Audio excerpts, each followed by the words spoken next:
From darkness to light, a journey of love, loss, and healing, a Reddit story. My life was always a series of unfortunate events, but the one that happened 2 years ago left an indelible mark on me. I never imagined that I would be compelled to share my story with a bunch of strangers on the internet, but I desperately need someone to understand the depth of my pain. I was born to a mother who was never truly happy. She always seemed to be searching for something that she could never find.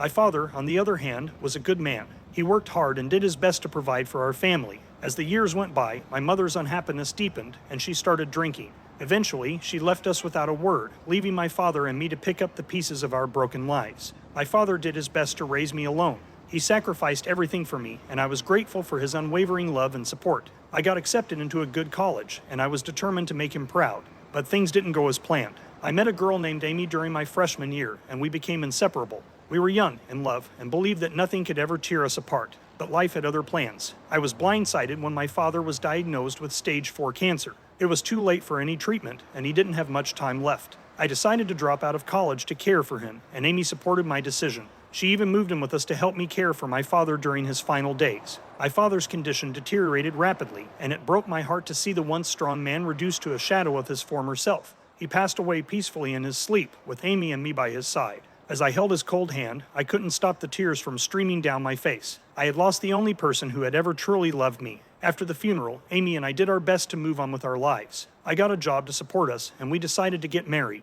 I thought that maybe, just maybe, happiness was within our reach, but life had other plans for us. Amy had always struggled with depression, but after my father's death, it became much worse. I did my best to support her, but my own grief was consuming me. We tried therapy and medication, but nothing seemed to work. It was like we were both trapped in an endless cycle of sadness, unable to break free. One day, I came home from work to find Amy lying on the floor of our bathroom. She had taken an entire bottle of sleeping pills, and there was a note beside her. It read, "I'm so sorry, but I just can't do this anymore. I love you, but the pain is too much to bear. Please, forgive me." I called 911 and tried my best to resuscitate her, but it was too late. She was gone. I was devastated. I had lost my father and now my wife. I was all alone in the world, with no one left to turn to. After the funeral, I found myself struggling to find a reason to continue living. I took a leave of absence from my job and spent my days in a haze of grief and despair. I tried to find solace in the online community, but even that proved to be a double-edged sword. While there were kind souls who offered support and understanding, there were also those who were cruel and judgmental.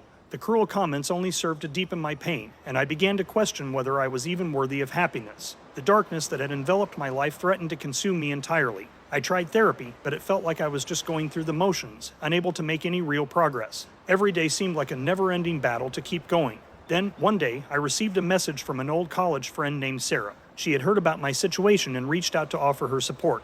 We started talking more, and she became my lifeline, my one glimmer of hope in a sea of darkness. Sarah encouraged me to get back into therapy and give it another chance. She believed that healing was possible, even for someone like me who had lost so much. So I decided to try again, this time with a new therapist who seemed to understand my pain better than anyone else had before. Slowly, over time, I began to make progress. My new therapist helped me work through my grief and develop coping mechanisms to deal with my sadness. While I knew I would never be the same person I was before the tragic events of my life, I started to feel like I could at least function again. Sarah and I grew closer, and she became a constant source of support and encouragement. She never judged me, and she always seemed to know the right thing to say to help me through my darkest days. As our friendship deepened, I began to realize that I was falling in love with her. But I was terrified. I had already lost so much, and the thought of opening myself up to the possibility of more heartache was almost unbearable. One night, after a particularly difficult therapy session, I decided to take a chance and tell Sarah how I felt. To my surprise and relief, she felt the same way. We began dating, and for the first time in a long time, I started to feel like maybe there was a chance for happiness in my life after all.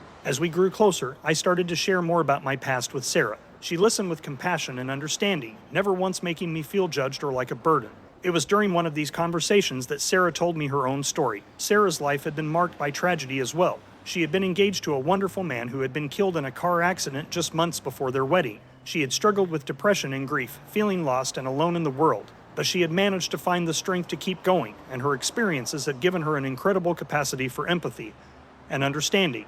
Our shared pain brought us even closer together, and we found solace in each other's arms. It was as if fate had brought us together, two broken souls finding healing and hope in one another. Our love grew stronger, and we eventually decided to get married. On our wedding day, as I stood at the altar waiting for Sarah to walk down the aisle, I couldn't help but think of all the heartache and loss that had led us to this moment. But for the first time in years, I felt truly happy. I had found someone who understood my pain, who loved me in spite of my scars, and who believed in our ability to heal and grow together. As Sarah walked towards me, her eyes shining with love and happiness, I felt a sense of peace wash over me. I knew that our journey wouldn't be easy, and there would always be moments of sadness and grief. But I also knew that we had found something truly special in each other, a love that could weather the storms of life and come out stronger on the other side. In the years that followed, Sarah and I faced many challenges, but we faced them together, hand in hand, never letting go. Our love was our anchor, a beacon of light in the darkness. Through therapy and the support of each other, we continued to heal and grow stronger. We learned to cherish the good moments and find solace in each other during the difficult times. One day, Sarah and I decided that we wanted to try to start a family. We knew that the road ahead would be filled with uncertainty and potential heartache, but we also knew that together, we could face whatever life had in store for us. After several months of trying, we were overjoyed to discover that Sarah was pregnant. We were cautiously optimistic, knowing that there were still many obstacles to overcome. But as the months went by and Sarah's pregnancy progressed without any complications, our excitement grew. When our daughter, Lily, was born, it was one of the happiest days of our lives. As I held her tiny, fragile body in my arms, I couldn't help but think of all the pain and heartache that had led me to this moment. My heart swelled with love and gratitude for the beautiful family that Sarah and I had created together. As Lily grew, we did our best to protect her from the darkness that had once consumed our lives. We showered her with love and support, determined to give her the childhood that we had both missed out on. And while we couldn't shield her from all of life's hardships, we made sure that she knew she was never alone. Now, as I sit here writing this story, I am filled with a sense of gratitude and awe. My life has been a journey of loss, grief, and heartache, but it has also been a journey of love, healing, and hope. And in the end, that is what truly matters. And to Sarah, my incredible wife and the love of my life, thank you for helping me find my way out of the darkness. Together, we have built a life more beautiful than I ever could have imagined. I love you, always and forever. Mercy. That was an emotional ride for sure. I am so glad that in the end, they were both able to put together a life of love and happiness. That amount of tragedy is hard to bounce back from. I wish them all the best. What do you think? Let us know in the comments below. When you subscribe, be sure to click the notification bell. Click here for more Tangled threads.